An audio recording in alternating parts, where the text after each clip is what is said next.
Tom Irrera, live from the Laugh Factory with my guest, Ben Gleib. Ben, how are you, brother? I'm so good, man. Good to see you. Good to see you today. I was a little worried yesterday. I'm so sorry that I was late yesterday.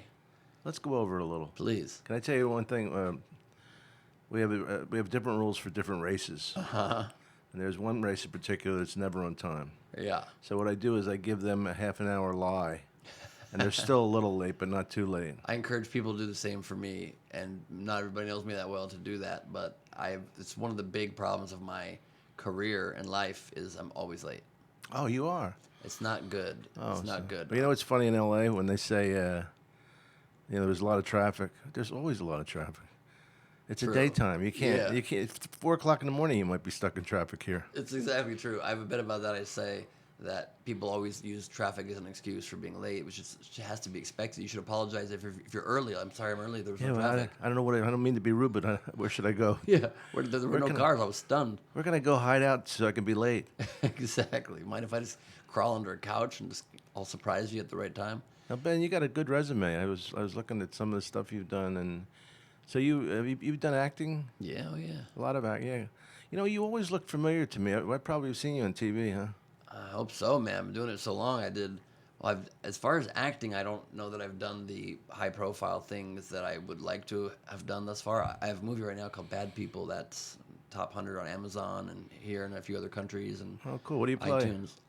It's a bunch of short films, and I'm the only through line. Myself and Annie Gerard play these two news anchors, and I'm like a drug addict, complete asshole, pervert news anchor. I have a breakdown on camera, and I'm doing drugs in the studio and hitting on the guests. Do you do drugs in real life? I do some. I mean, you don't have to say anything you don't I don't want to do say. all of them. I mean, I definitely smoke pot. Anything you say that you don't like, we can cut out at Oh, the end. thank you. Cool. Like Great, if 'cause you I just admit to killed a something, couple if you come dudes. out today or whatever. You won't use that. Thank you very much. No, I didn't. You can just keep that segment in the closet Yeah, in the closet. until that section Are you is ready to married? come out. No, I have a girlfriend for the last 6 months. How's she doing? She's the best. She's awesome. Really. Is she good. going to center you? Is she going to create that gravitational pull towards being down to earth that you need I hope so. now that your career's white hot? I hope so, man. She's cool. She's definitely a very calming force for sure because she's just a very sweet human being. Her personality is really chill, so that's nice. Where'd you meet her? In the audience of my game show. Oh, that's the way. You were the star. You were the That's center of right. attention. It's the only way I've ever gotten a girl in my life was when they've seen me perform. Before they see me really perform. I've you know only what I'm saying? gotten them when they've seen me naked, ladies and gentlemen. You just start there. I don't know whether I was naked or in the nude. I couldn't make up my mind. I feel like being in the nude is no fun. I feel like naked's the way to go. Nude is a little too Roman statue. Too formal, yeah. It is. It's like Frozen. He's in the nude. He's in the nude. That's how they report to it in the news when someone flips out. The man was in the nude, running through the park during a children's baseball game. I remember. Remember Hogan's Heroes? Yeah, Robert vaguely. was it Crane? Robert Crane or Right. something Crane was the name of the star, and he was found in a hotel bed in the nude. In the nude. You're like, well, he's in bed. He's allowed to be without clothes. If you die with an erection, does the erection stay? Oh, it I would hope. gets harder. Rigor mortis. Right, it gets harder, right? Yeah. So that would be, but I imagine if you die without an erection, it's not going to all of a sudden get long and hard, right? It's going to get rigid, but short. But the sad thing is if you die trying to get an erection, that would be the. That's your last effort. Yeah. Oh, you get In all out of life. breath and pale. Hey, That's man. amazing. How you doing? Thank you so much. Good to see Very you. kind of you. I asked for an 8-ball, but I guess that's enough. Thank you, man. No more. He's off it. I'm off it. Just water's good. Thank you. This kid came out here to be a comedian. Another one? What do you think about that? Everybody wants to be a comedian these days. Well, I think that people think that they say, "Oh, I could never do that," but a lot of them think they really could, because it's so simple in the sense that you don't need to be 6'8". Mm-hmm. There's certain things that rule you out of professional sports right away, Mm-hmm. like being white, for instance. Yeah, that makes it hard. It does make it hard. That puts a challenge on it for sure. Well, there's a reverse discrimination, especially against running backs, because white guys are hardly ever given a chance. They'll put them at slot receiver in football, but There's one kid, McCaffrey. I'm going to see how he does. But all the greatest running backs were black men. Yeah, it's really hard being white, and I think people should It's tough recognize being it. white. It's tough, not having to worry about money and Right. stuff like that. A lot of people don't realize how hard it is to not have to worry about money. Yeah. Worrying about money keeps you grounded. It keeps your budgeting on point.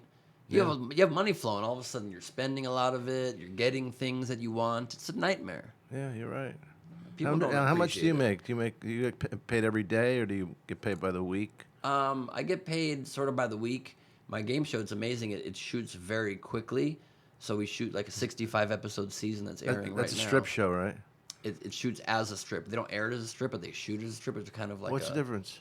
It's just a way for them to pay you less, I think. But it's still Well, a great amount of money. strip means they shoot like 10 in a week or something. Well, it doesn't means they air 5 in a week. Oh, But ours shoots like a strip, so we shoot 5 episodes per day. how long you been doing this? This is our 4th season, Oh, 210 that's great. episodes. What's the name of the show? Idiot Test on Game Show Network. I've heard of it. Yeah, I have to It's watch really- it now that I'm a fan. Thank you, Dom. Yeah, it's really fun. It's a brain teaser game show. It's one of the only game shows I've ever seen that doesn't just ask you trivia like every show does. It actually challenges how your brain works. You don't have to know anything facts-wise going in, but it just challenges how your brain works. Are you smart enough to like deconstruct this puzzle? I help write all the puzzles, No. all the tests on the show. Do you have real high IQ? Can't talk. I mean, I would hope if I'm writing brain puzzles for a game show, hopefully I'm not an idiot because the show's been successful. So. Where'd you go to college? UC San Diego. I think it's a top 25. Not sure. When I was there, it wasn't. But You can just say it. They don't know. It's a top 10. You think these idiots? It's an Ivy League. All due respect, no. No, they're great people. They're idiots. But they're great. It's an That's what my Ivy show League. does. We test idiots. It's an Ivy League school. It's one of the Ivies. It's Harvard, UC San Diego, and Yale, I think, is the third. Do you go on tour doing stand-up, or you just all the time. Oh yeah. All the time. I'm on the road probably 2 weeks a month on average. How come we don't know each other? I don't know. I mean, we've known each other like in saying Passing, hello yeah, for yeah, many, many years, but we've never it like had really? a conversation until right now, like a long one. Well, I'm sorry. I hope it wasn't me. No, it's just we've just never like crossed paths. I do remember one of the most impactful moments you had in my life was a few years ago. I was at the bar in the lab at the Improv, and I leaned in next to you to order a drink, and I said, "Could I trouble you for a whiskey soda?" And you said, "Could I trouble you?" Really? Could I trouble you? Isn't it a little much? And it really made me question it. I stopped saying it for a year, and I went back to it. I said, I think it's more polite than unnecessary, but maybe it is unnecessary. But I feel like it's a good way to. Well, trouble. I don't know if you need trouble. May I please have? Maybe it puts them in a bad mood. They're like, "Oh, I am being troubled. Shit." Yeah. Like right now, a young man's being troubled to get coffee for So us. was I being a wise ass? I think he was riffing. Maybe a little bit of a wise ass. Doesn't bother me. That's what we do. That's what these young kids moving out here that all believe they can become better wise asses than us. God, I did something at the University of Pennsylvania. We were talking to writers and stuff, and a couple of the kids wanted to become stand-ups, and I blurted out something I should have never said in front of them. I go, I don't know how anybody makes it. Uh-huh. And, I don't want to give it, because there's always hope, but you just, the reality of it is, how do people even make it? I don't know how. Well, I mean, I know making's relative. Some people don't think they made it until they're a movie star, and other people think they made it because they get $700 a week plus a free room. So I mean, both are making it to a degree. Like I remember a story and you have to always, to some degree, feel like you're not where you want to be to keep that motivation to keep going. But there's also an extreme of it where you need to be able to be happy. We were talking about friends that don't always seem as happy as they could in their lives. Neil Brennan told me a story once years ago that he was talking with Eddie Murphy, and he says to Eddie Murphy, who's obviously one of the biggest successes ever in comedy, Yeah. and he says, "When did you know you really made it? When did you feel like relaxed that you made it? When you got SNL? When you did Beverly Hills Cop, the first one?" And Eddie Murphy goes, "Nutty Professor 2." really, That was when he finally could breathe a little bit easier. did a little Jerry Lewis reprint. Yeah, exactly. That's funny. Not even with an original thing. But at the same time, I don't think what you said to those kids is bad because I think there's too much false confidence these days. People get a Twitter account, they tweet some funny comments, they get some retweets, and they think they're going to be a comedian. And granted, a lot of people are funny. Like that's actually scary a little bit for competition-wise for us because Yeah, but funny. people are It's so funny. different than being a stand-up. 100%. Yeah, people could maybe like create a YouTube page and get some followers for their vlogs. You know how you have friends that are funnier than any comedians you know. Mm-hmm. But try to put, 100%. to ask like these two friends of mine, Pat Buckles and Colleen McGar. I love Pat. Yeah, Pat. Yeah, Oh, yeah. I love them both, and we work together. We're friends, And I asked them both, because they take, what is it called when somebody critiques your set and puts it in order? It's like a Asshole. what an asshole, big fat fucking asshole, stinky, crusty What do you know asshole. about my fucking jokes? Who the fuck are you? Well, Jim Brogan used to do the Tonight Show, and Jim Right. Brogan's a guy that all he does is talk to the crowd. And I Yeah. go, well, how do you get the balls to critique other people's work when you're asking people where they're from? But you don't have any jokes at all. Yeah. That's very. I love Jim. He's so good at it. I do a lot of crowd work in my act. I'm like, sometimes I'm 50-50. Like I can, of course, I often do a whole hour of my material, but I often do a whole hour of crowd work. And usually I'll do like Well, it's- 70% material and 30% crowd work. It's fun if you can do it, and if you can, especially the best thing about it is if you actually can get a bit from it. I never do that. I really should have. I could have been the most prolific comic in the world if I ever did that. Like, I just did a thing on Facebook Live recently where I broadcast an entire headline set on Facebook Live. 330,000 people watched it. And Wow, it was really? Yeah, an hour and 17 minutes, all crowd work. And it was such a hit because it went viral. I did it in 8 straight cities, and every one of the hours was different than the show before. I don't think there's similar jokes. That's incredible. Thanks, man. And I really pride myself in my crowd work, and I try to be out of the box with it. Like I start with asking where you're from. Do you what ever host do. here? Yeah, that's why my start was here, No, because hosting helps you with that. big time. My start was here, really. A lot of people look down on hosting. I think it's a great opportunity because you Yeah. can always bail. Totally. but let me Bring tell up you- somebody else right there. Let me tell you that one thing before I forget about Pat Buckles and Oh, yeah. Colleen. I said to them, because they're very good at analyzing sets, Mm-hmm. TV sets and stuff. And I said, you don't even have 1 minute. All these years you've been working in comedy, do me your first minute. Uh-huh. And they stammered. They had Yeah. no minute. When it comes to Yeah. actually doing stand up, even though they're True. very funny people. Yeah, and Pat's given me great notes over the years. She's great at Yeah. explaining to me why I should not get a TV set. A Fetter, is that the name? Yeah, Vetter. Vetter. A Vetter? Vetter. Eddie Vetter, I believe. Yeah, Good job. yeah. Purple. No, Jam. Pearl Jam. Purple Jam. Purple Pearl. But you know what I mean? Like, so too many people think they should do it. So I feel like if the business is so much filled with rejection, your first rejection should be somebody you look up to being like, you probably aren't going to make it. If you still want to do it, try. But you're probably not going to make it. It's very hard to make it. Most people don't become successful at it. But what I was saying before about like you can't, if you have to be like to be in the NBA, unless you're a freak, you have to be at least 6'3", 6'4", at least, and then you're a guard. But in this, there's no criteria. All you have to do is be able to talk. Exactly. I mean, a lot of people can talk. A lot of people, too many, honestly. Yeah, too I many. think the society would be better off if there were more mutes. There's very few mutes. Yeah, they're mutes, deaf and dumb. Yeah. That used to be when I was a kid. People used to call them deaf and dumb. I know. How did they ever be okay with dumb being the label? Well, I don't think they had a choice. They couldn't hear it. They couldn't reply. They were like, I prefer that not that, but that no one's hearing this thought, are they? You know how Fuck. crazy it was that they used to put people in insane asylums for being deaf and dumb? It is unbelievable, right? What's the politically correct way to say it? Very dumb. Very think that's- stupid. Fucking Finally, idiot. we're embracing what your true desire is to be referred to as extremely dumb. I think it's just, I don't know, quiet folks, shy people. Dumb. What is the term now? Mute, I guess. Yeah. Mutes. The mutes. He's a mute. He's a deaf and dumb mute. He's a deaf and very dumb mute. If you had to lose, Mutant. if you were going to be taken 1 sense away from you, Yeah. what sense I think would? it has to be touch. Yeah, I was thinking that too. Yeah, I mean, touch or smell. Those are the 2 weak ones. Yeah. Well, touch is all over your body and smells only in your nose. Oh, actually, well, is touch the same as feeling, as like sensations? Like I can touch, but it's like if I'm getting a blowjob, does that count as if I give her a touch? Oh man, you threw a monkey wrench into know. this motherfucker. Maybe smell. Let's just give her a smell to be Let's safe. get rid of this stink. Fuck smell. Exactly. Then you can eat anybody out. It doesn't matter. Absolutely. All of a sudden, the field opens wide, man. It's like all of a sudden, white people are running backs. We're going down on everybody. She could have gone for a swim in the mud, and you lick it off for like chocolate. Yeah, exactly right. You'd believe it's chocolate. Then we have to bring taste into it. Taste is important. I think smell. Fuck smell. Everybody's always says that smell is the strongest sense tied to memory. I don't even buy that. My man. Yeah, there's the coffee. Fantastic. He's gonna make it in this business. You can tell the way he walks in there. What's his name? Marshall. He works on your podcast. I don't That's have Marshall. any idea. Nice kid. Yeah, Great head of hair. strong head of hair for sure. I admire that in my men. You do? That's nice of you. Well, no, I look at men's hair because I'm a man and I'm losing my hair, but it's been staying the same because You got solid hair. I've been getting these needles in my head for a couple of years. I saw another comedian. I asked him. I won't say who it is because he might get embarrassed, but he's the one that.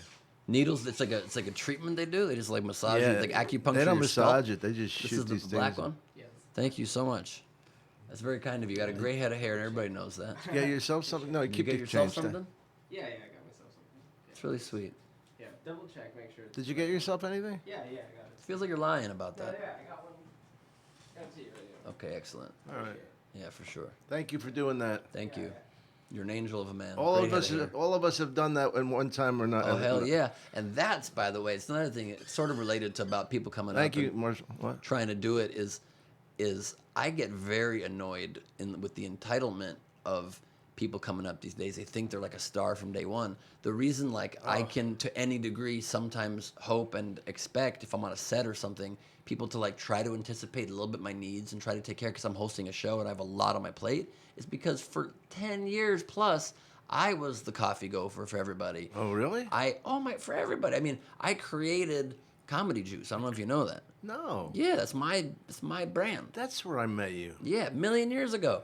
I met you. You asked me to do Comedy Juice. Yes. That guy Mark was working with you. Yeah. Mark was maybe our fifth guy running it. We used to have Andrew Stahl, and before him we had Josh Sausner, and we had Assad do it for a long time. It's helping, and it started with Scott and I working for Jamie doing Gleib's College Comedy, which then became College Night on Tuesdays at 9:30 back starting in 2002, Dom. We've been doing this for 15 years. We've Wow. been doing this brand and built it for that long. So I never wanted to get rid of it because it's awesome. It's good spots whenever I want them. But really, I love that it gives amazing shows to comics. Yeah. Like I've given some of their first big spots to some of the biggest comics. That they Owen get to work. Benjamin and Whitney Cummings and Adam Devine. They all died to be on Comedy Juice before I finally thought they were like ready for a spot. Scott and I did. And so it's cool, and it still is that for a lot of people. But so maybe, yeah, I've known you through that for a long time. I think I even booked you on Juice many years ago at the Yeah, Improv. I did it a few times. I think you still do it sometimes, don't you? Yeah, I did it a couple weeks ago. Yeah, Sarah Mello books it now. But my point being, when I was running it hands-on for many years, even though, Sarah Silverman's a good pal of mine for many, many years now these days, but when she would walk in, even when we were already friends back then, she'd walk into the Improv to do Comedy Juice. You have a job to do. It's not about egos. You have to just know at what moment you're the one that gets served the coffee and what moment you got to serve the coffee. So she'd walk in. I'm like, hey, Sarah, thank you for coming. Can I get you anything? Water? Do you want chicken? Would you like a coffee? Anything you want? And I would go run and get it and bring it to her. I was on the show. I was already a great comic too. But she was there doing my show, and I wanted her to be happy and want to come back. So you do what you have to do. I would still do it.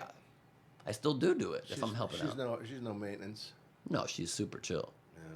But she might want a water once in a blue. I'll tell you a funny story about her. I said to her, you fucked a lot of comics, Sarah. She looks at me. I go, who's the best in bed? Huh? And she thought about it. She goes, that's a really good question. I'd have to say Jimmy. Really? I said, why is that? She goes, he was so enthusiastic. Isn't that great? I apologize if I told that story before. I can't believe that that's a positive. I always try as hard Like as a I happy can puppy. to not be enthusiastic. I feel like that's the biggest turnoff to a woman. A guy being like, yeah, can we? Can we? I Are feel you like serious? You're going to do that? you're with going to, me? what? Your Holy mouth is on my where? Oh, my God. I can't. I try to be as cool and Godfather-esque when I'm fucking as possible. I literally try to be like, yeah, okay, I guess we can, sure. I'm like way cooler than I am in life when I'm having sex. What do you like, Dom? I can't stand myself because I'm too fat. I can't look at myself anymore. That's what it is. So Well, you just have I a lot of mean, self-hate when you take your clothes off? Physically, I'm fine. Mentally, I have to fuck in the dark now. Is that right? You're like a girl now. I am a girl. Interesting. I'm a man girl. You're a man girl with needles in his head. I love that. Standing there in the nude, being found there with a soft yet Could have hard been cock. naked, but no, he was in the nude. Unfortunately not. The difference is very minimal. It's subtle, but it's important. Interesting. So what else? You have a lot of stuff on your resume. What, Yeah, I was on Chelsea Lately for 7 years. That's right. Yeah, that's good exposure. That huh? was amazing. That's what gave me like a name. That's That'll what give made you a me draw, a name. huh? Yeah, so it gave me a draw and gave me a name and made me be recognized around the country. I had a show on NBC many years ago in 2007 called The Real Wedding Crashers. Steve Byrne and I and Gareth Reynolds and Desi Lydic was on The Daily Show now and Kat Reitman were on the cast. And it did nothing. I was sure it was going to be my big break. NBC primetime show did nothing for me. And I mean, Really? it's not true, did nothing. I had a savvy agent at the time, Avi Gilbert, that used the opportunity to make me a headliner. Before the show ever aired, he booked me in like 8 clubs to headline, and the show bombed. I didn't sell any tickets, but I was really funny, so I got booked back at those clubs the next year. But instead of a door deal, I went right back to like shitty pay. But at least I was in at some clubs as a headliner. Isn't that amazing how it's changed so much? But I mean, yeah, can you imagine because I'm older than you? Obviously, the landscape has changed. I mean, the talk shows used to be such big deals.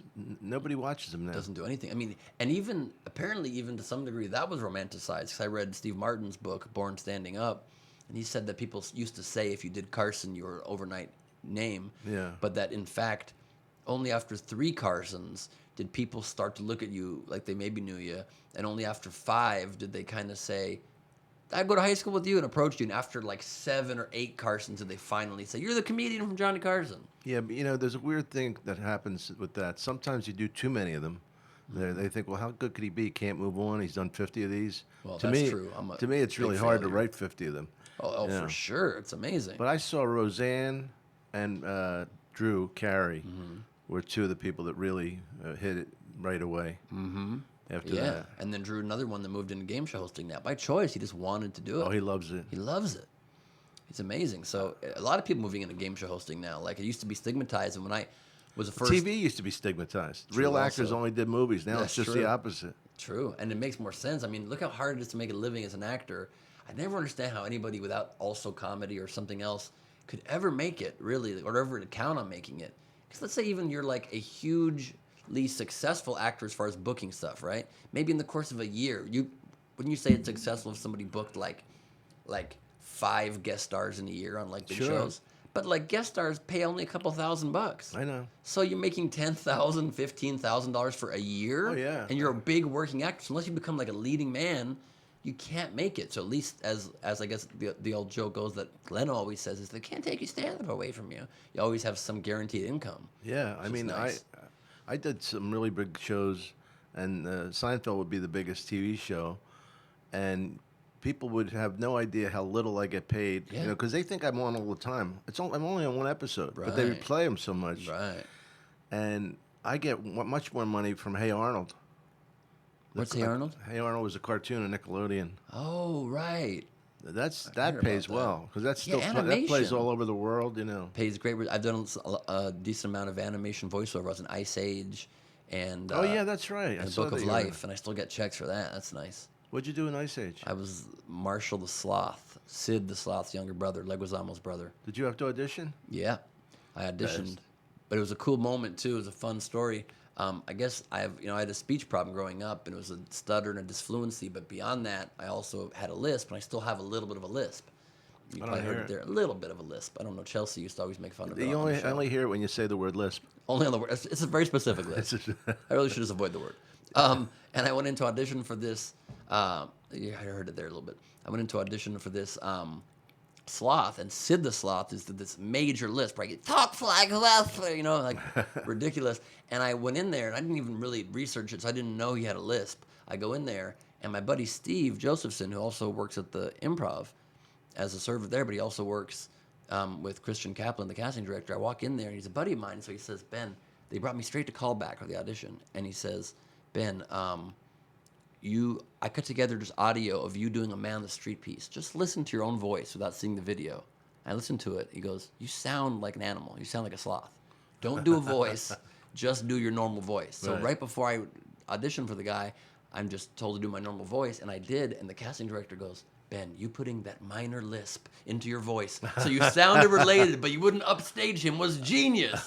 And I just avoided using S's the rest of the time in the room. I'm like, thank you, kind word, bye-bye, and just backed out of there and got the part. That's funny. It was real fun. I did that for Barnyard. Remember that movie Barnyard? I don't know if Danny Glover and Kevin James were in it. Yeah. And I was really in a bad fucking mood, and I had a fight with the secretary coming in. Like it was one of the worst. I'm not usually involved in those kind of scenes, but she was such a prick. And I'll tell you the end of it in a minute. But I get up there and I go, "Fuck cartoon voices. I'm doing my own fucking voice. Fuck them. I'm fucking everybody, right?" And because I did that, I got the part. They go, "Oh, like you're saying, the juxtaposition of you with a normal voice, kind of an Italian guy." And these characters, because all the characters are like, I don't know, maybe you should do it, Right. like people. That, All right. Yeah, the people that do voices at parties and don't understand why they're not in voiceovers. And I just did, Or get invited back to the party. right.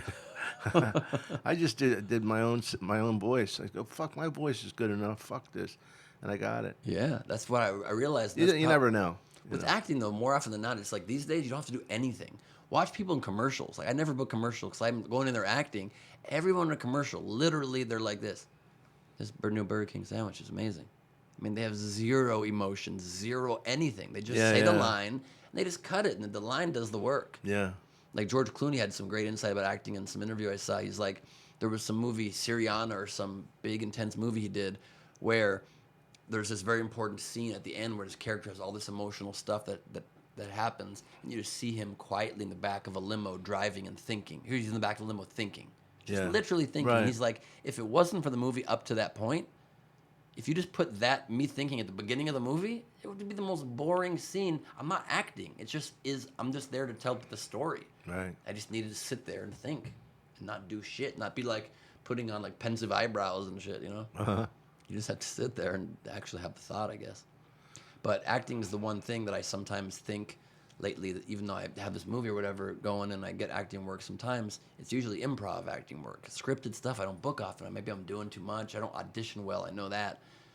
On my podcast, Last Week on Earth, you all should subscribe to, Bryan Cranston came on. What's your podcast? It's called Last Week on Earth on Kevin Smith's Smodcast Network. I cover everything that happened during the last week on Earth. News, politics, pop culture. I love politics. I'm obsessed with it.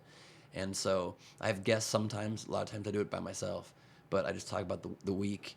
And then sometimes I have amazing guests like Odin Kirk and Aisha Tyler and amazing people. I mean, Megan McCain and Bryan Cranston. And I don't want to go through more of the list, but it's amazing people I've had. My parents all the time. People love them. Your parents? They're the most popular guests. Really? Hands down. They'll be at my party on Saturday. If you come, you'll Oh, meet really? them. Do they have an accent? Yeah, my mom does. She's Israeli. Oh, cool. And she's one of the most wise, brilliant, charming, funny women. And my dad is just hilarious and very smart, politically savvy. And but Cranston on the podcast was exactly talking about the fact that like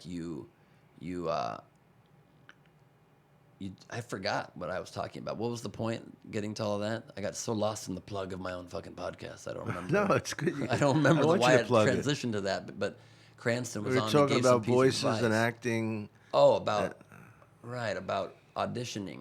About auditioning, I think. You know when you know you're not going to get it for sure? Yeah. When they thank you profusely. Really, I always noticed that. I stopped auditioning about 15 years ago, and I'm so much happier not auditioning. But whenever they do that, thank you so much. Yeah. And Thank you for coming in. Yeah, thank True. you for coming. We don't validate parking for people who didn't get it. I mean, good luck.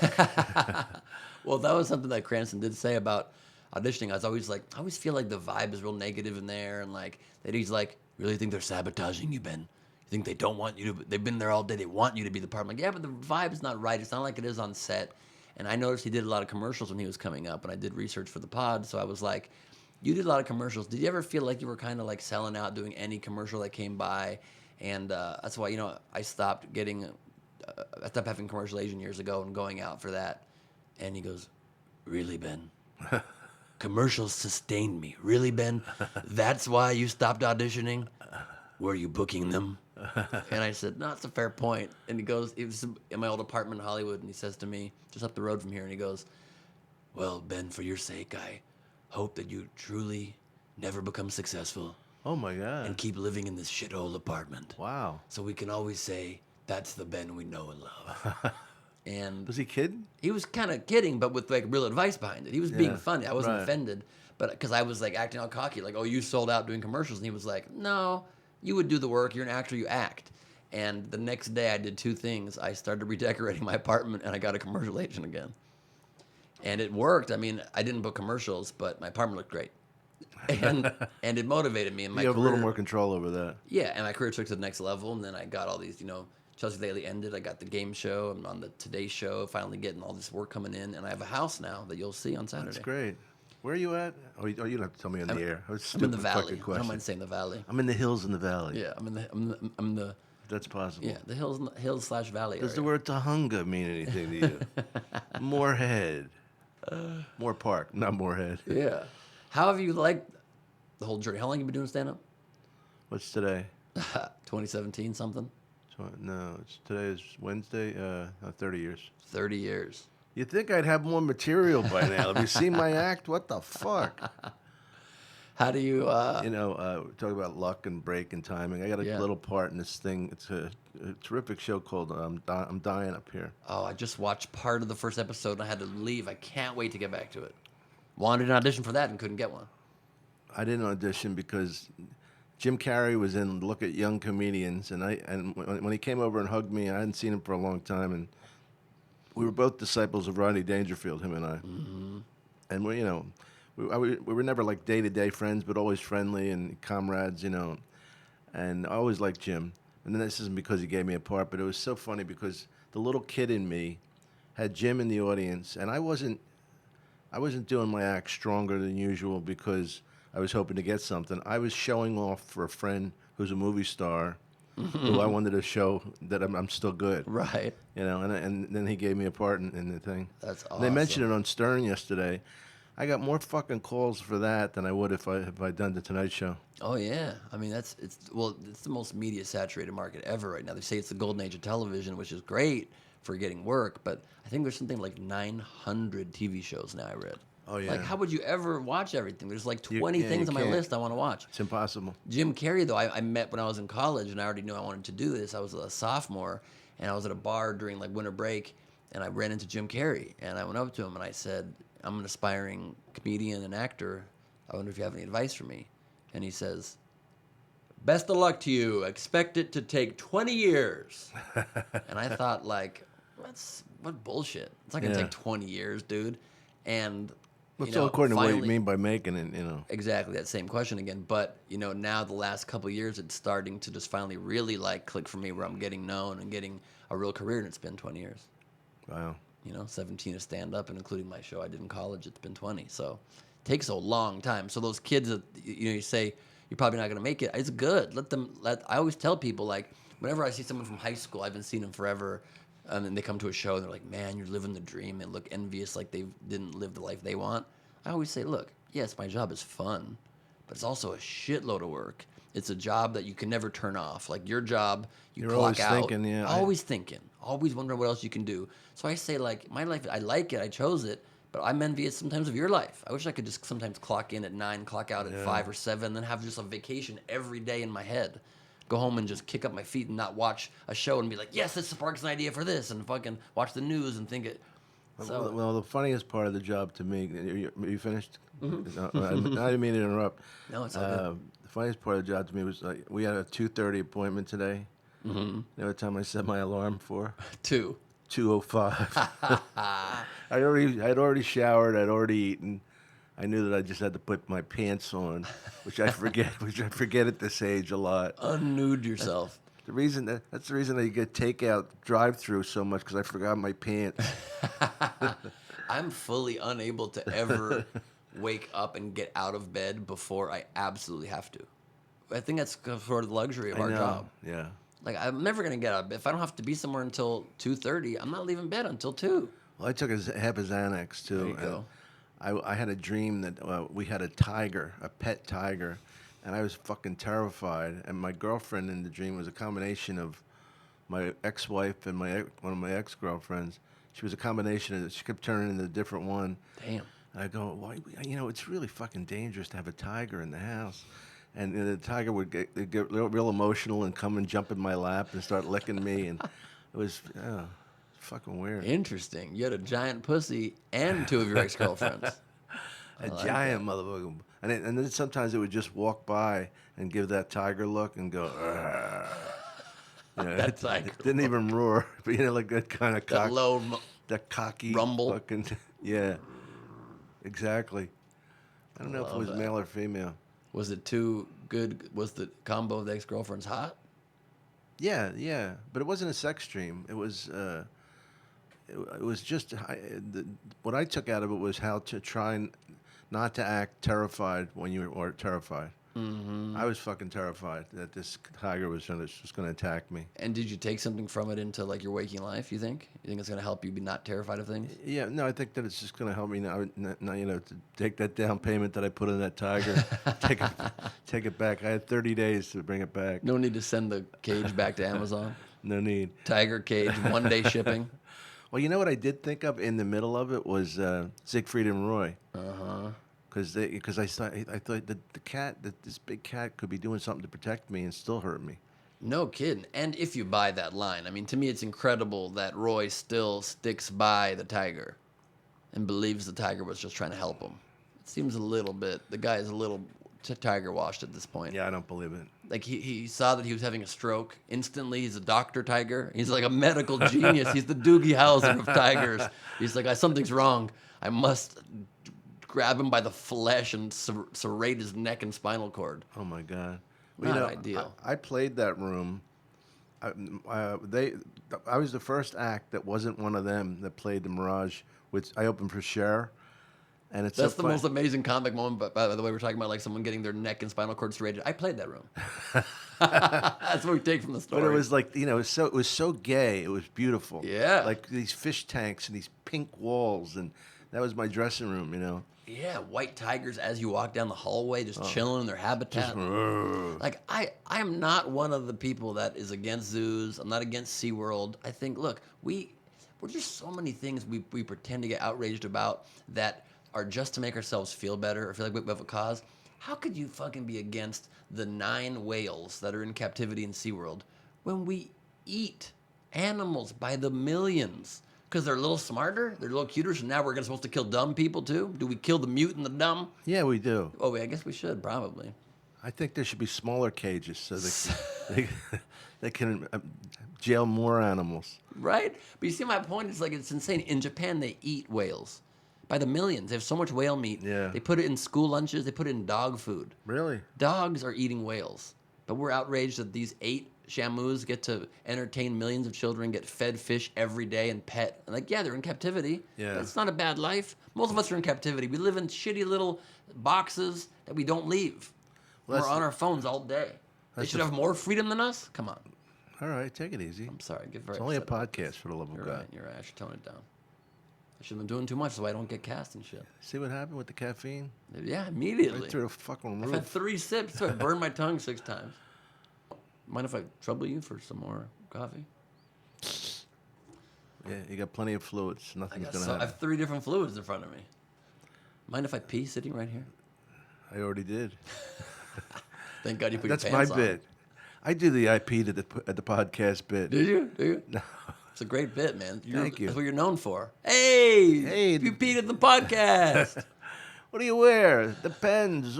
Oh! Is this thing on? I wanted to tell you something else. Oh, pescatarians. That's the one Yes. that cracks me up. Tammy because- Pescatarian. Tammy Pescatarian. Pescatelli. I work with her many times. I love Tammy. Yeah, she's. I love her too. Pescatarians. Yeah, the idea of people. I don't eat anything alive. You don't? No. I'm doing the person. Oh. I don't eat. And it's got my acting has gotten so fucking short, So good. spot on. I was immersed. I saw that. That was really good. But I it's like I don't need anything that lives, that breathes and has eyes and all this, except fish. Like, well, that's a pretty big chunk of the alive food that we eat. That's 1/3. Yeah, but fish don't have like when fish are they're not like plants. They have families. They have schools of fish. Whatever they have some kind of social life. Mm-hmm. How do you know they don't have feelings? And you go to all-you-can-eat sushi places. Like, people are literally debating about how cruel SeaWorld is while eating all-you-can-eat sushi, eating 80 fish, just shoving them in their mouth. But slightly bigger fish, that's a problem? Yeah. I don't get it. I love the Shamu show. I think it's majestic, and they should not end it. And now they're saying that they're done, and they've bred the last one in captivity. So now that these fish that are already in captivity aren't going to be allowed to fuck the rest of their lives. They're not going to be allowed to know the joy of What fatherhood, happens motherhood. if they let them go? They'll get killed out there, right? Yeah, they can't release them. I guess they won't know how to do it. Which I don't. How do they? What does that mean? They won't know how to swim. No, they won't know how to socialize, I They don't know guess. how to find food. I mean, there's fish everywhere, but they have to socialize. Like, we think too much. Like, there's people starving. Can we just? We need a global priority list. I know. Not everything is equal. It's insane. Like the causes that people take on. It's like, I never get it. Like people do charities for pit bulls, save the pit bulls. Yeah. It's like, okay, maybe that should be on the list towards the bottom, but they're the dickhead dog. Well, I Maybe mean, don't save the dickhead dog above nicer dogs and above children. I was with this woman last night having dinner, and she has pit bulls, and she was talking about how sweet they are and how much I would love them and all. I said, but I don't want anything That's in my what house. Roy of Siegfried and Roy said. Yeah, right. I don't want anything in my house that can beat me in a fight. Right. You know, I don't want that. I don't want to fucking like they can leap up and bite your neck. You know. Yeah, they're sweet like the tiger in your dream, but then they walk by with that tiger look and that low growl, and you're like, you know, Oh, who's boss. they could snap in a second. Well, Rogan got rid of his once he had He had a once he tiger? had his kids. No, yeah, yeah. Well, Tyson had tigers. Yeah, I think he had 2 of them. yeah. So Rogan had a pit bull. He had a couple of them. Yeah, a lot of girls get pit bulls. I mean, I guess they do it for protection in the outside world, but man, I have a friend that has 2 pit bulls. My friend Sophia, I went to her house, and the pit bulls just like jumped up and like knocked me against the bookcase, and were just like pawing at me, and it's like, Yeah, fucking not hate fun. that. Well, I went over to Bill Burr's house when to do his podcast, and he put his pit bull away in a second. I didn't even have to ask. Because I didn't want to sit there and Yeah, I, be hear- scared. I hate when people say, "Just don't act nervous." He likes you. Don't move your cornea. If you move your cornea, Just have no sudden movements while relaxing. It's unbelievable. Many years ago, I was doing a gig in Atlanta at the old Funny Farm that's now gone. And I met this girl afterwards who was not my typical type, but we had a vibe going. And she was an MMA fighter, right? Oh, wow. And so we go back to her apartment to like hook up, I guess. And she's like, I have a pit. Actually, we were gonna go to my hotel, but she had to get something from her apartment first. So we go. She's like, stay outside. I have a pit bull. He's kind of aggressive. And then she's like, you can come in. I think he's kind of calm. I walk in. He runs across the thing, pins me against the wall, paws at me, tears my shirt instantly. oh my god. Then to calm him down, she takes him and wrestles him like MMA fights this aggressive animal on the ground. Then we go into her bedroom. She's like checking email. I'm sitting on the bed. The thing comes in the room, stares at me like that tiger did in your Oh dream, and goes, man. and then turns out and leaves. Like, I Fuck. know exactly who's boss. We went to my hotel, and it was frightening. And we were gonna. I would have gotten out of there. I can't believe you stayed in the fucking apartment. He was between me and the door. I had to wait till she cleared a path. Then we went to my hotel. Well, what's up, Mike? Mike Marino, Hey, Mike. everybody. And I haven't seen him in a long time. And we go to my hotel room, and we were gonna like. He got hook up. old, didn't he? Yeah, looks Jeez. terrible. Look at us. We're looking 2 great. young bucks. Yeah, with our hair needles and I hair like flowing. with my dyed hair, but I have like a white beard coming in. Yeah, So people fucking- never question it for some reason. How come only the top of your head is dark? I'm top pigmented. I'm top heavy with pigment. But and we went back to my hotel and we were like making out and we were about to go all the way downtown, and she had a belly button ring with a swinging skull and crossbones. And it occurred to me that's the symbol for poison. And I figured maybe safe to not go down there. Yeah. So I ended the interaction. I wouldn't. Yeah, I mean, plus I wouldn't trust anybody who says that their dog's not going to do anything, and then the dog attacks you. Yeah. I would be How terrible. bad did I need some action that I'm willing to suffer a pit bull mauling? Yeah, that's A little much. That would terrify me. You mentioned your ex-girlfriends in a dream. It made me think of an insane thing I did on my game show this year. I had an episode. We always try to do these out-of-the-box episodes to get ratings and to keep the show different and unique. Mm-hmm. So we had an episode where all 4 contestants on my game show were my ex-girlfriends. My very serious of my life ex-girlfriends. That's great. It was the most insane day of my life. Like, it was beautiful and emotional and frightening. I couldn't breathe. I was dry mouth. I had to break for water during Is there the one of episode. the out of the? Or if you can't say it, I understand. But is there one of them that you love a lot more than the other ones? I mean, if you're gonna get yourself in trouble with them, don't. No. I mean, I don't even know if they would hear it, but no. What are you saying? Something about my podcast? Yeah, listen, the reach has not reached all of my exes yet. You're gonna get there. Don't worry. Oh, I long for that day. Dom, all four. All four. You got to They're- collect all four. Oh, Dom. yeah. I collected all four. You know what I'm saying? No, I have different love for all of them. But there was one that was the longest relationship of my life from 10 years ago. And then another one recently was, they were all have a very special place in my heart for sure. But my girlfriend now is the greatest. And she's the one that I care about the most. Obviously. Good Dom. save. Thank you so much. The one I love now is the one I really love now. That's the one now. And can we say your pigment on your hair? It's top notch. You have one of the best pigmentations of any man I've seen. Why shouldn't I dye my hair? I don't want to be like Grandpa up there. Yeah, whatever you feel. I'm starting to get my first grays, and I don't feel good about it. I don't see it. There's a couple like strands, only certain light. You're overreacting. Thank you. I had my first gray like 8 years ago, and I've only had like 2 or 3 individual grays in the 8 years since. I don't know what I'm doing. Some people get so white it looks platinum blonde, but I don't want to be in that middle ground. No, you don't want to get to like the bad guy from Ghostbusters 2 Vigo type hair. Exactly. You don't need to get there. Yeah, the salt and pepper extreme. No, this looks very natural. I wouldn't have thought that you dye it, but I don't pick up on things like That's that. because it's this Chinese dye that doesn't last long. It doesn't have any of the impurities that like I don't know it's not peroxide, but it's something in regular hair dye that can be kind of toxic to you. Mm-hmm. That's why it doesn't only last a couple weeks. Interesting. That's cool. So you're always dyeing it. I can't and believe you get a got little this out of me. I've never talked about this on the show before. Son of a bitch. How do you do it? The headline of the show should be Dom Irrera talks about dying. You'll get a lot of downloads. That's what I do. That's as a podcast guest, I DYE, bring ladies and gentlemen. Yeah, man. I don't know. I guess I probably would dye it at some point. Depends how it looks on me. I don't know. I've been penis pumping for a long time, and that doesn't seem to bother me. Oh yeah, was that? You always wonder about those stories, like Stallone had a penis pumper. Right. But I don't know. I mean, I can't picture. Maybe just Rocky. stop doing steroids for a minute, and your penis would be all right, buddy. You think he's roided? I mean, You come on. You can't be that built at that age, huh? Guy has more angles to his face than, something multi-angular. I was in Ireland last week, and I saw the funniest fucking take of the Rocky movies. I guess it was an English group. It was so fucking funny. And the guy, all he did was kept going, Adrian, like for everything. This was, I love you. This was on stage? This is on TV. It was a show of a guy that just mostly shouts for his ex-girlfriend. Yeah. He's a boxer. But Your name was Adrian? It was supposed to be Rocky. It was supposed to be the Rocky, fuck? but it's so fucking funny. Other countries need to come up with their own fucking ideas, don't you think? Yeah. Always, even though now we're stealing all their ideas. Well, I we're guess so it's popular. revenge Well, we is always sweet. steal from England.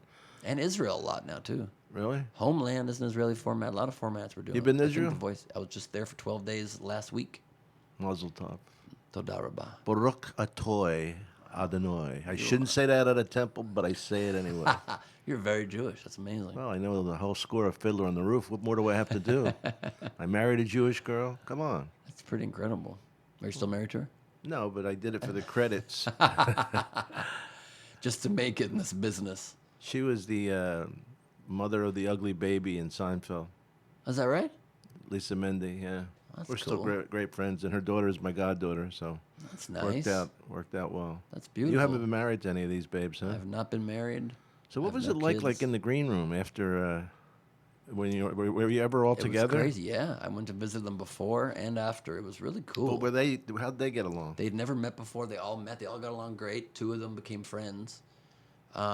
They got along great. The one that you're with now, it wasn't with the 4 of them. No, but I'd met her just literally 2 days before in the audience, and we had our first date on Friday night, and this episode was Monday, and she's like, I'm going to try to come back to the audience Monday. I'm like, please don't come back on Monday no. because That it's would've too been much. too much I would've had pressure. a heart attack. It's too much to handle. So she thankfully did not come back. But the cool thing with her, so I met her in the audience of my game show this season, Idiot Test Wednesday nights, GSN, and Say it slow. Idiot Test Wednesday nights at 10 and 10:30, 2 episodes back to back on Game Show Network. Thank you, and I'll be on. I'm dying up here. 5 out of the 10 episodes. Damn, you're in 5 of them? Yes. That's sick. On Showtime, Showtime. where you can catch my Hey, Showtime special, Neurotic Gangster, airing now. Hey, I watched a lot of that. Oh, you did? It's very funny. Thanks, man. Yeah. Thanks much. I like the thing about. I mean, I know it's sophomoric. Not to put you down, but I mean, I do a lot of the same Yeah. kind of things. It's nothing like a bit I do, but they fuck them without a heart on. Yeah. Just yeah. pushing and whatever. The image you created was so fucking funny. Thank you. smashing it in there and apologizing. Yeah, smashing a soft Smashing on. it in there. You get it in there eventually. Is there any truth to this one? There was some truth to it back in my. Here's the thing, and with me, this might sound like an excuse and maybe sound like I'm blaming the woman, but you be the judge. There was some truth to it, on and off throughout my sex life. It just depends on the woman. There are certain women. If some people get me going like crazy, and some it's just a real effort. I'm going to all kinds of insane places in my head just to get it going. You know. It's amazing. I mean, it really is. I mean, I don't know because men are so visual or whatever. That's totally true in my case. I mean, there's an old Rolling Stones song, and one of the lines was, "You make a dead man come, make a grown man cry, make a dead man come." "Start Me Up," I think it was called. Great song. And I think of that sometimes because I don't even feel at all aroused or any kind of sexual feeling. But if I'm with somebody that's really fucking hot, boom. Yeah, it's insane. It's like, and there are some beautiful girls I dated, hooked up with and/or dated. Beautiful. I look at them I'm like, that person's gorgeous. I want to take them out, and we'll start having sex for maybe weeks. And every time it's like a struggle, or halfway through it'll go away because there's something about the chemistry between us that's just doesn't. They don't do it for me. Maybe I don't do it for them. I'm sure. But then some girls, like my current girlfriend included, it's never an issue ever. It could go for hours. I don't give a shit. I shared too much there. I don't have to apologize to her now. No, you don't. Okay, good. I said nice things. I said I'm very attracted to her. You love her. You love her. She's out of the five of them now. Yeah, there's five. That's just the top five. Number one. She's number one in the top five. We're going to do another episode next season. If we get another season, 4 more of them will come in. Did you ever get a female who tried to hit on you to get on Comedy Juice? Like where I could tell us what it was? Yeah. Nobody was ever that overt about it. But I'm sure, probably. I have not hooked up with a lot of comics. A couple, for sure. A few, here and there. But I never gave them spots after that, so their mission failed. I really keep it pretty separate. Like, I dated a comic once a long time ago. I told her, like, on date 1 or 2, just so you know, dating me will probably make it harder to get on Comedy Juice because I don't ever want the appearance of that until you're, like, so great enough to be. It's one of the best comedy shows. It's one of the best live shows. I'm not going to sell you the brand with the people that I sleep with. I'm kidding. They're lovely people separate of their comedy. Yeah, it's a great some are lineup. Good, some are not. Yeah, usually it's great. We try to keep it really good. And, you know, Jamie, you know, like I said, it started here many years ago in 2002. He's such a big part of why my first big break and a big part of why I think I became good at stand-up is he always let me do whatever time I wanted. I was doing lineups back then with insane people, like insane lineups right off the bat.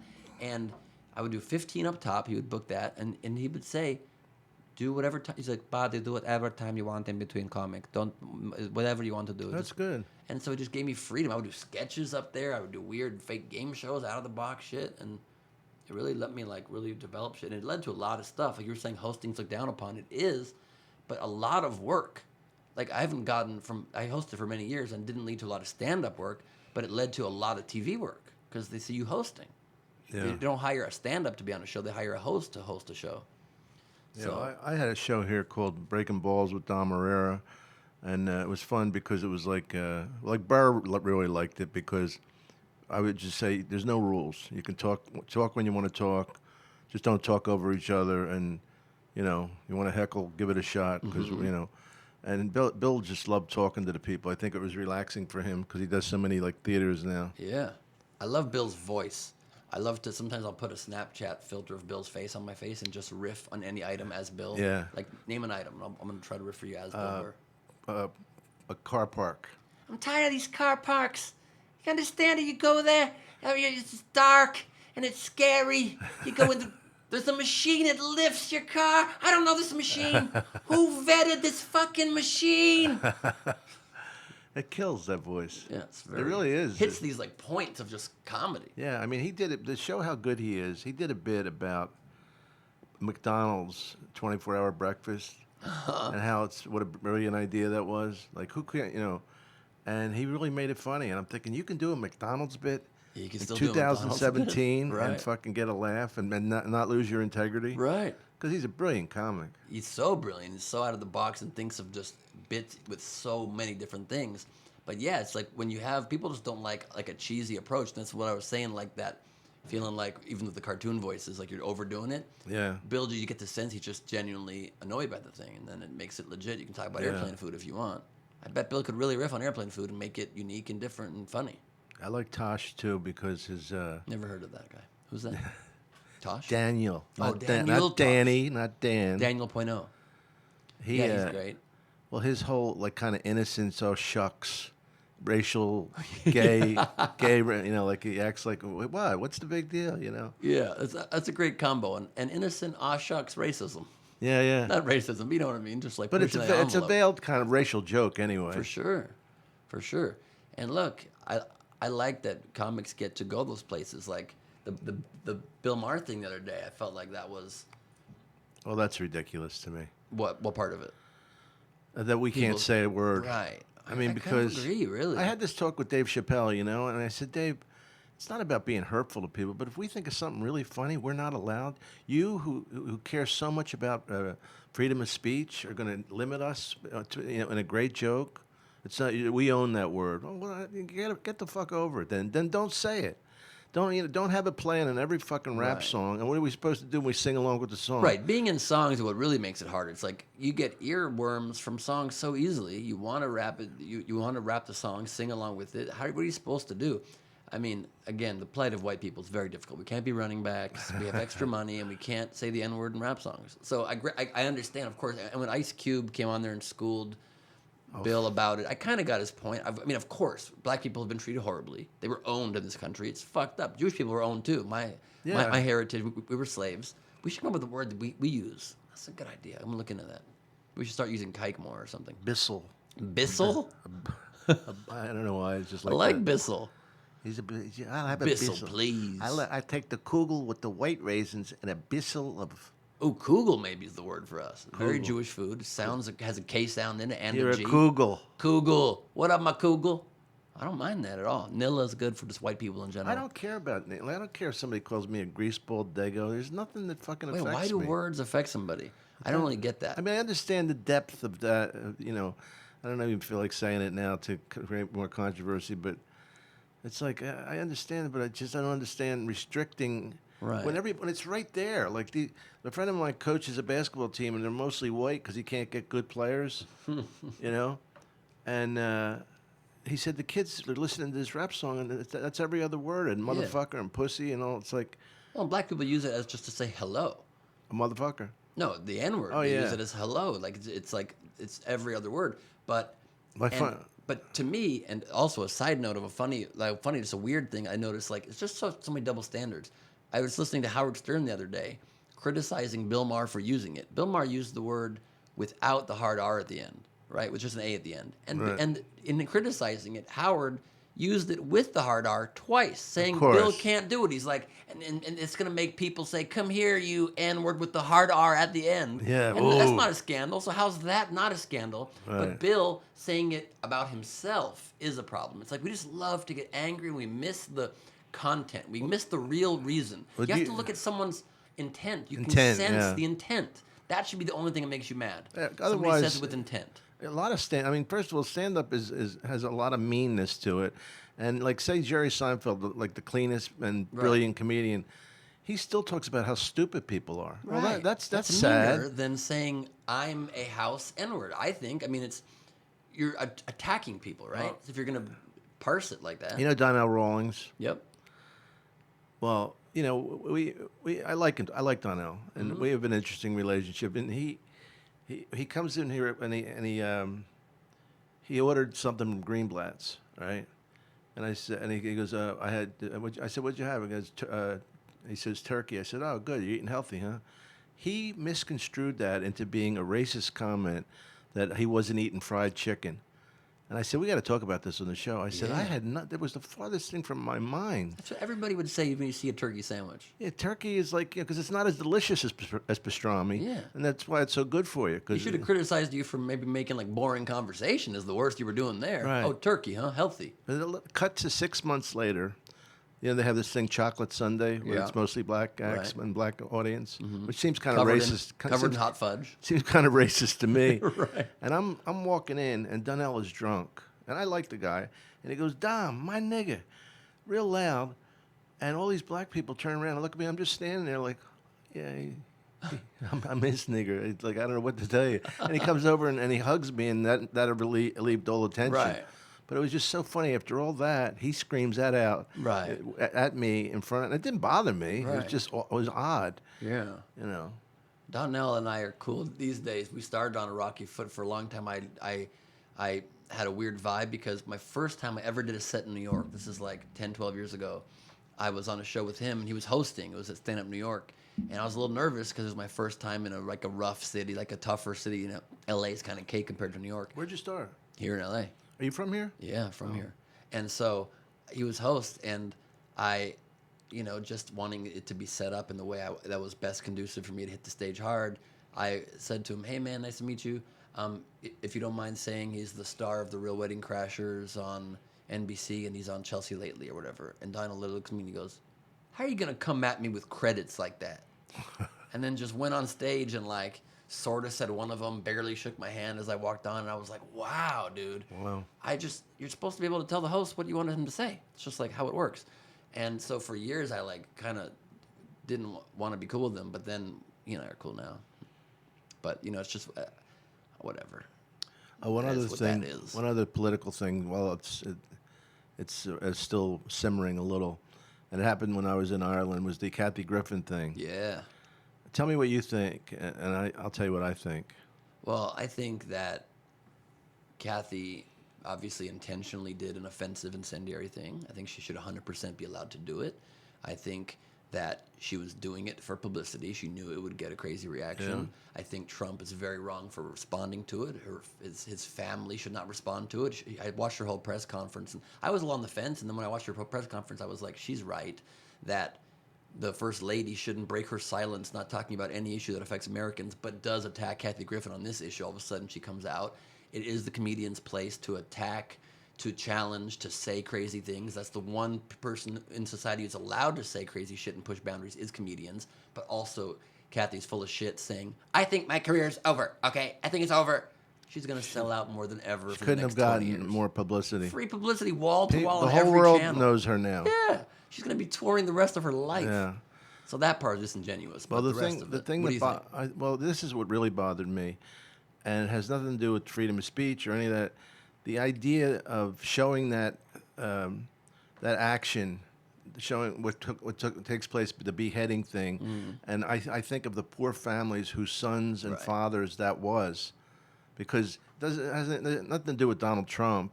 I mean, you can do things and make fun of the president and all, but in that way, I think that was way worse than a personal insult. It showed that fucking heinous act.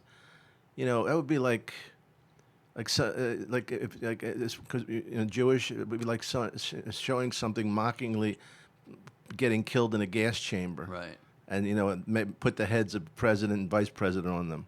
Right. You know what I mean? Like that's how it's bad. I agree with that, but now she claims, and you're probably going to think it's bullshit. I'm on the fence as to what I think about it. She claims she did not intend for it to be a beheading thing, even though the pose did look like those ISIS beheadings. She claims that it was supposed to be just a mask of Trump and making fun of his saying Megyn Kelly, blood coming out of her eyes, out of her wherever, and there was blood coming out of his eyes and wherever. And I guess technically, if you behead somebody, you don't have blood covering your whole face because you cut off at the neck, blood would go down. How would you get blood on the face like that? So her claim was that she was just holding a Trump mask with blood coming out of his wherever and eyes, and when people thought it was beheading, she apologized and took it down.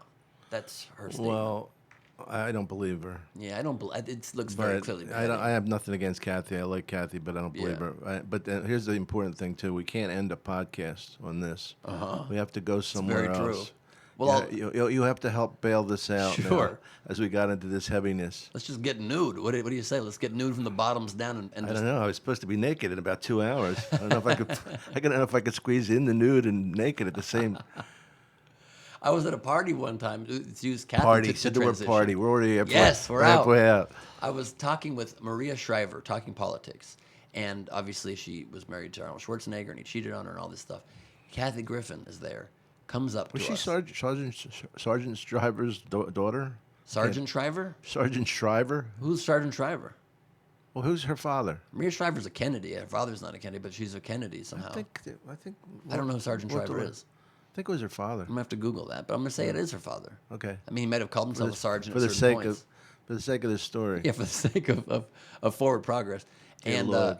Kathy walks up to us, and Maria says to Kathy Griffin, "Is that your boyfriend over there?" And Kathy goes, "Yeah, we're having trust issues. Ring a bell." Just to her face, like she's that rude and like Wow. absurd, even in life, off stage. So it's funny, but it's also like you don't have to do it off stage. So funny because I don't know Kathy that well, but I know her insecurities and I know how seriously she takes criticism. You know, some people just let it roll. I remember Seinfeld one time he was being criticized by this comedian. He goes, "Why is he bothering me? I don't bother anybody. Why don't you just do my little bullshit act and leave?" You know, While calling people dumb. what about that? While calling people dumb. Oh, though, yeah, was, right. You know, but I mean, of course, that's insane to say that Jerry Seinfeld's act is offensive. But your point is well taken. It's like you need to just have context and perspective on things. Look at someone's heart. You can tell someone's vibe. Well, one of his best bits when we were starting out, and he started a few years before me, was about this guy who was 1,200 pounds. And he goes, he could lose 200 pounds and still be a ton. He goes, what do you say to him? "Hi, Bob, you look great. You're a regular rail now." Right? I mean, really, you know, that's very funny. We're laughing, but there was a guy who was suffering that was 1,200 pounds. Yeah. So If you can't make jokes that have offensive things, there's no comedy. It has to come from a perspective of sarcasm, of a sardonic look at the world. Comedy can't be all friendly unless you're doing slapstick shit and prop shit. That's it. I'm trying to get this joke in my head, and I can't remember. Remember the joke about the guy goes to a psychiatrist. Psychiatrist says, "What's the problem?" The guy says, "I don't know, doc. I just can't seem to keep any friends, you fat fuck." Remember that joke? Oh, there was a variation on it, and I'm trying to remember the timing. It was like, a guy, I guess the psychiatrist says, "What's the problem?" He goes, I'm too nice to people. I'm too giving and nice." He goes, "That's not a problem." He goes, "Who the fuck asked you?" It reminds me of an old Rodney joke. You mentioned Rodney earlier. One of his old jokes I loved. He goes, "I went to the doctor. He said you're fat. I said I want a second opinion. He said you're ugly too." Oh yeah, yeah. It's classic. Well, we will conclude on a Rodney note. Why not?